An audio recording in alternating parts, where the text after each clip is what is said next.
नमस्कार दोस्तों, स्वागत है आप सबका मेरे ज्ञान टीवी चैनल पर। दोस्तों, आज मैं आपके साथ पोष पुत्रदा एकादशी 2021 में कब है और इसकी तिथि, मुहूर्त, पारण का समय और इसका महत्व बताऊंगी। हिंदू कैलेंडर के अनुसार पोष मास के शुक्ल पक्ष की एकादशी तिथि पोष पुत्रदा एकादशी के नाम से जाना जाता है। इस वर्ष पोष पुत्रदा एकादशी 24 जनवरी दिन रविवार को है। इस दिन जगत के पालनहार भगवान श्री हरि विष्णु की विधि विधान से पूजा की जाती है। व्रत रखते हैं, व्रत कथा का श्रवण करते हैं। धार्मिक मान्यताओं के अनुसार भगवान विष्णु की कृपा से भक्तों को पुत्र की प्राप्ति का आशीष प्राप्त होता है। इस वजह से ही इससे पुत्रदा एकादशी कहा जाता है। जिन लोगों को कोई संतान नहीं होती, उनके विशेष तौर पर यह व्रत करने की सलाह दी जाती है। आइए जानते हैं कि पुत्रदा एकादशी व्रत का मुहूर्त, तिथि, पारण समय और महत्व क्या है। हिंदी पंचांग के अनुसार पोष मास के शुक्ल पक्ष के एकादशी तिथि का प्रारंभ 23 जनवरी दिन शनिवार को रात 8:56 पर हो रहा है। यह तिथि 24 जनवरी दिन रविवार को रात 10:57 तक रहेगी। उदय तिथि 24 जनवरी को मिल रही है, इसीलिए पुत्रदा एकादशी का व्रत रविवार को ही रखा जाएगा। तो चलिए अब बात करते हैं पारण का समय।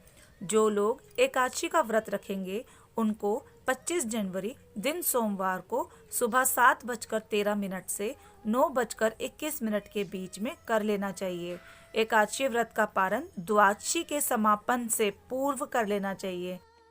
अब जानते हैं पोष पुत्रदा एकादशी का महत्व। पुत्रदा एकादशी, जैसा कि नाम से ही ज्ञात है कि यह एकादशी पुत्र रत्न देने वाली है। पुत्रदा एकादशी का व्रत करने से संतान को दीर्घ आयु प्राप्त होती है और उसका कल्याण होता है।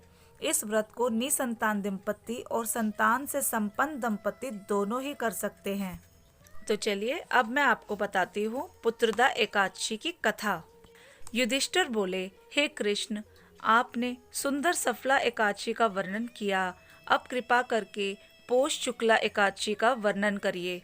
उनका नाम और विधि क्या है? श्री कृष्ण बोले, हे राजन, लोगों के उपकार के लिए पोष शुक्ला एकादशी की विधि मैं कहूँगा। ये सब पापों को दूर करने वाली पुत्रदा एकादशी है। सिद्धि और कामना को पूर्ण करने वाले नारायण इसके देवता हैं। पापों को हरने वाली कथा को मैं कहूँगा। ध्यान से सुनो। भद्रापुरी नाम की पुरी थी। वहाँ सुकेतु नाम का राजा था। उसकी शैया नाम की रानी थी। वह राजा पुत्रहीन था। बहुत दिनों तक राजा चिंतन में लगा रहा, परंतु पुत्र नहीं हुआ। सुकेतु नाम का राज्य और पुर में कहीं भी सुख नहीं मिलता था। अपनी शैया रानी के साथ प्रतिदिन दुखी रहता था। वह दोनों राजा रानी चिंता और शोक में मग्न रहते थे। वह मन में निराश हो गया। पुत्रहीन मनुष्य के जन्म का फल नहीं है। बिना पुत्र के घर सूना रहता है। जिनके घर में पुत्र है उनका इस लोक में यश होता है, परलोक में अच्छी गति होती है। जिन पुण्यात्माओं को सैकड़ों जन्म का पुण्य होता है, उनके ही पुत्र और पौत्र होते हैं। पुण्य और भगवान की भक्ति के बिना धन और विद्या नहीं मिलती। वह मेरा सिद्धांत है। इस प्रकार राजा दिन रात चिंतन में मग्न रहता था। फिर एक दिन उसने आत्महत्या का विचार किया, परंतु उससे परलोक में दुर्गति समझकर वह विचार छोड़ दिया। संतान के अभाव से अपने शरीर को दुर्बल देखकर, अपनी बुद्धि से अपना हित सोचकर घोड़े पर बैठकर राजा घोर वन में चला गया। पुरोहित आदि किसी को यह मालूम नहीं हुआ। वन में इधर उधर घूमता हुआ चिंता करने लगा कि मैंने ऐसा कौन सा बुरा काम किया जिससे ऐसा दुख मिला। मैंने यज्ञ और पूजा से देवताओं को संतुष्ट किया, यह सब करने पर भी मुझे ऐसा कठिन दुख क्यों मिला। इस प्रकार सोचता हुआ राजा आगे वन में चला गया। आगे जाकर एक सुंदर सरोवर देखा, जिसके पास बहुत से मनुष्यों के आश्रम देखे और अच्छे शगुन होने लगे। राजा का दाहिना नेत्र और दाहिना हाथ फड़कने लगा। इन अंगों का फड़कना शुभ सूचक प्रतीत हुआ। राजा ने वहां बैठे सब मुनियों को अलग अलग दंडवत किया। वह मुनीश्वर भी प्रसन्न होकर बोले, हे राजन, आपकी क्या इच्छा है सो कहिए। राजा बोला, हे तपस्वियों, आप कौन हैं और आपका क्या नाम है? आप यहाँ किस लिए आए हैं सो कहिए। मुनि बोले, हम विश्वदेव हैं और स्नान करने के लिए यहाँ आए हैं। माघ का महीना निकट आ रहा है। आज से 5वें दिन माघ लग जाएगा। आज पुत्रदा नाम की एकादशी है। हे राजन, पौष शुक्ला एकादशी पुत्र की इच्छा करने वालों को पुत्र देती है। तब राजा बोले, पुत्र उत्पन्न करने के लिए मैंने भी बड़ा प्रयत्न किया है। यदि आप प्रसन्न हो तो मेरे लिए सुंदर पुत्र दीजिए। तब मुनीश्वर बोले, हे राजन, आज पुत्रदा नाम की प्रसिद्धि एकादशी है। आज ही इस उत्तम व्रत को करिए। हमारे आशीर्वाद से और भगवान की कृपा से आपको अवश्य ही पुत्र प्राप्त होगा। इस प्रकार उनकी आज्ञा से राजा ने पुत्रदा एकादशी का उत्तम व्रत किया। द्वादशी में पारण करके मुनियों को बारंबार प्रणाम करके राजा घर पर आ गया। रानी के गर्भ स्थिति हो गई। व्रत के प्रभाव से समय पर तेजस्वी और पुण्यात्माओं पुत्र पैदा हुआ। वह बालक पिता को प्रसन्न रखता था। फिर वही गद्दी पर बैठ के प्रजा का पालन करने लगा। इसीलिए पुत्रदा एकादशी का व्रत करना चाहिए।